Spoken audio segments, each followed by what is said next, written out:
Mas vamos lá.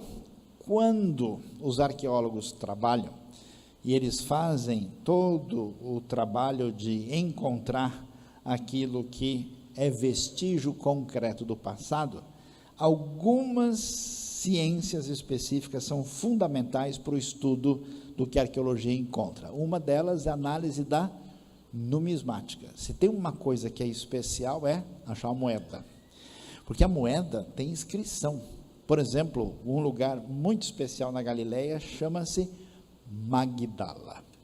Magdala é uma descoberta recente. Quem foi para Israel há mais de 5 anos dificilmente visitou Magdala. E Magdala foi achado a sinagoga e os restos da cidade, mas exatamente da época de Jesus mesmo.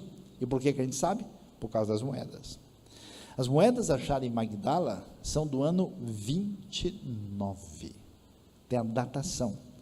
A gente sabe que a sinagoga é da época, então assim, é certeza total que é uma sinagoga onde Jesus esteve mesmo, conforme a gente vê em Marcos capítulo 1, vendo verso 38, 39, que Jesus pregava nas sinagogas, e a sinagoga fica, Magdala, bem no final da estrada de quem vinha de Nazaré para o mar da Galileia. Como Jesus morava e era de Nazaré, depois ele vai transferir a sua moradia para a região de Cafarnaum, quando ele vai exercer seu ministério.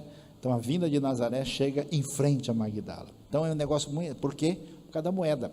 Uma moeda encontrada, ela revela demais. Então a análise da numismática é muito importante, tem que tomar um cuidado grande, às vezes a moeda está frágil, ela está suja, precisa polir, precisa limpar, não pode destruir a inscrição, e muita coisa. Nossas equipes que fizeram uma viagem mais arqueológica já acharam moedas, inclusive uma da época romana.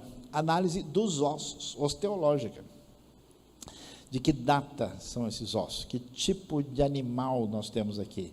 Que tipo de gente? Era gente fazendo trabalho serviçal? Era gente nobre? Pelas características dos ossos? Aqui é mulher? É homem?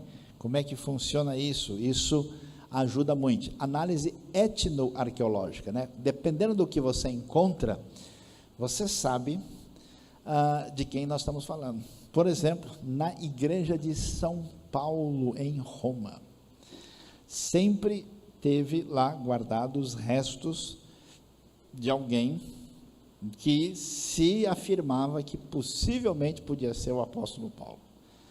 Só recentemente fizeram teste propriamente técnico sobre o assunto, e nesse teste que fizeram, descobriram que a pessoa que está lá é alguém de origem semita, ou seja, aparentado do contexto judaico. Então a gente sabe, puxa, agora a chance daqueles restos serem de fato do apóstolo Paulo aumentou, porque o que está fazendo o resto de alguém do primeiro século no meio da Roma antiga, sendo uma pessoa de origem judaica do contexto de Israel? Portanto, essas análises, elas são fundamentais para a gente poder entender esse cenário que nos ajuda a compreender o passado. Existem outras situações ligadas a essas análises que são importantes. Análise do solo, né? Que tipo de solo nós temos, aluvião, por exemplo. Quem visita Mileto hoje vai levar um susto, porque Mileto, Paulo em Atos 20 está chorando na praia. Você chega em Mileto está longe. Como é que a praia foi? Quem levou a praia para longe, né? Que história é essa? Esse é o resultado dos aluviões, dos rios que vão enchendo ali de depósitos decorrentes dessa erosão e vão levando o litoral para mais longe, né? E aí você entende que tipo de solo é resultado de erosão, quais são os fenômenos na história que ajudam a gente a entender o que a gente está vendo. A análise da cerâmica, como eu mencionei, que é a coisa mais essencial. Hoje, inclusive, vão ver coisas interessantíssimas sobre a cerâmica, né? Olha só, com o advento da tecnologia, especialmente com o nosso mundo digital, a arqueologia se torna cada vez mais exata. Os estudiosos fazem, às vezes, análise de dendrocronologia, estudando os anéis das árvores. Quem visita o Getsemane vê oliveiras. Até 2 anos atrás, o pessoal dizia, a gente não sabe a data exata das oliveiras. Hoje a gente sabe que elas de fato têm cerca de 2.000 anos, as mais velhas. Então, aquelas oliveiras são da época de Jesus mesmo. Então, isso é muito significativo e muito especial. A análise das árvores é uma das possibilidades. Testes de radiação, tanto carbono 14, como também potássio, argônio, urânio, a radioatividade diminuída que permite o cálculo daquilo que está sendo analisado. Termoluminescência, datação de cerâmica baseada na energia radioativa acumulada na cerâmica, porque a cerâmica foi queimada, então é possível fazer um teste especializado. Busca de fissuras, a datação com microscópio de elétrons, que registra a concentração de fissuras fósseis no vidro e em outros materiais. Aliás, vocês terem uma ideia, quando foi feita a pesquisa dos manuscritos do Mar Morto, que eles pegaram os pedacinhos de pergaminho, o que é um pergaminho? Couro de bicho. Que bicho? Cabra ou ovelha. Na hora de juntar o quebra-cabeça, teve hora que o negócio ficou difícil. O que resolveu? Teste de DNA. Porque se o DNA bate, é da mesma cabra, porque pega uma cabra e tira o couro, e aquele couro vira uma página. Então, nós estamos sabendo que está ligado com a mesma sequência. Se dá diferente, isso é de outra página. Olha só o detalhe. É muito interessante a gente conhecer essas realidades. Arqueomagnetismo mede a intensidade do campo magnético da Terra nos objetos de argila quando foram queimados. Flúor, mede o flúor absorvido da terra pelo osso e compara isso com o nível encontrado nos outros ossos da mesma área para ver se são do mesmo período. Conteúdo de colágeno, datação relativa de ossos pela quantidade de colágeno presente. Se tem muito colágeno, a gente sabe que isso não pode ser tão antigo. Análise de pólen, a palinogenia, análise de grãos de pólen em relação ao solo e ao ambiente do qual foram extraídos. Então, essas análises especializadas ajudam no detalhe a estudar, de fato, um determinado sítio e chegar a conclusões muito objetivas. Temos muitas outras coisas, por exemplo, estudo da paleografia, que é o tipo de escrita, de que século. Hoje já temos detalhes que ajudam a entender mais. Como é que a coisa funciona?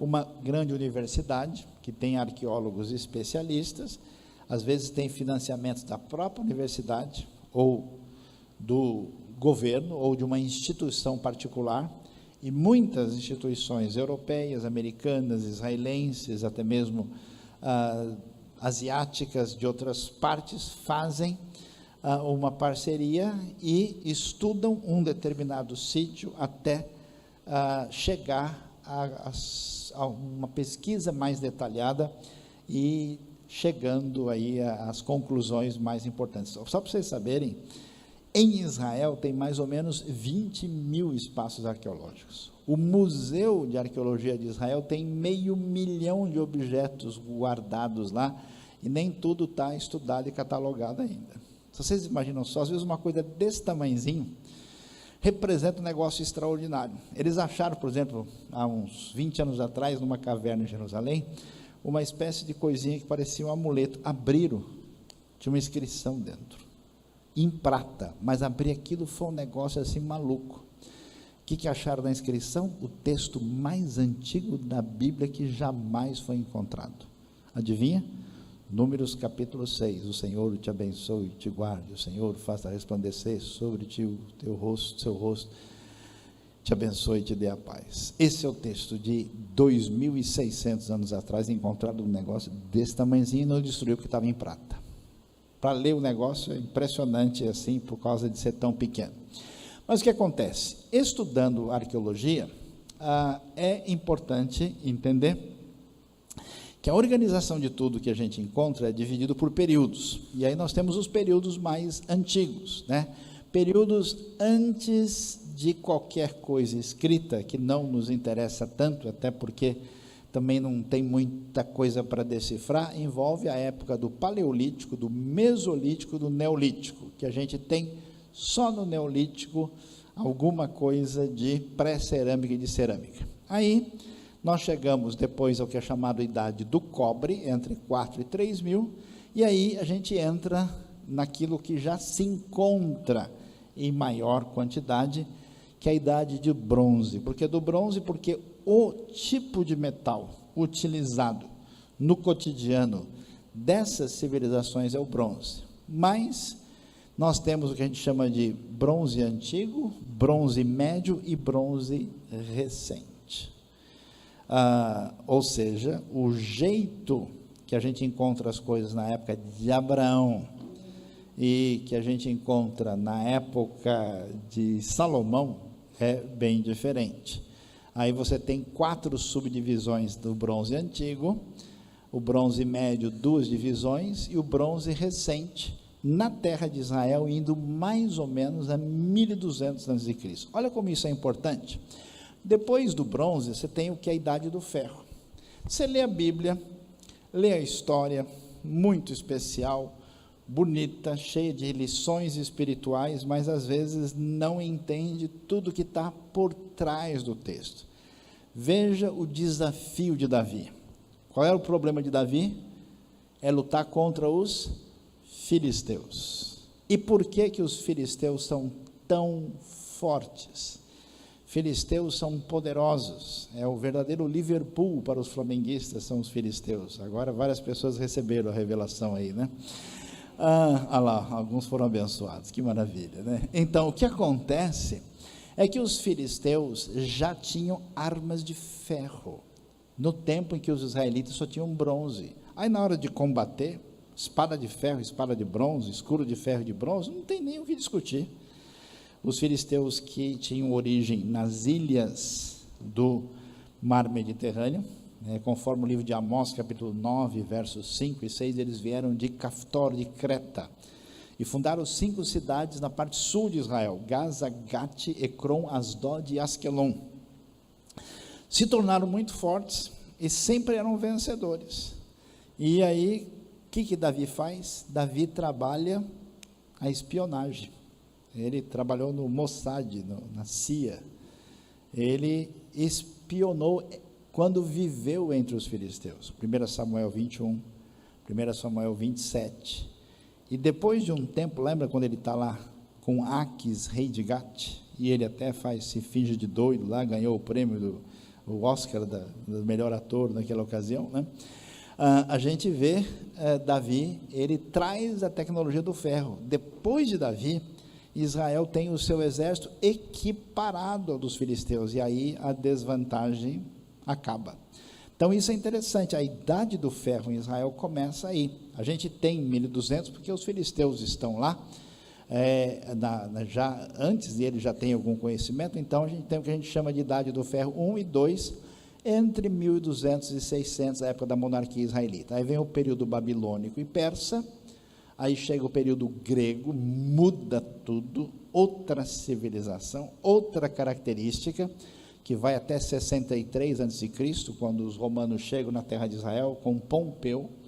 Aí chega o período romano, propriamente dito, até 325, e quando o Império Romano do Oriente é cristianizado, a gente tem origem depois de Constantino, o que a gente chama de período bizantino, que na região vai até a queda de Constantinopla. Apesar de que nesse período também chegam os muçulmanos, aí a coisa muda, é outra cultura, outra característica, mas no contexto ligado à história na terra de Israel, ligado ao contexto bíblico cristão. Como é que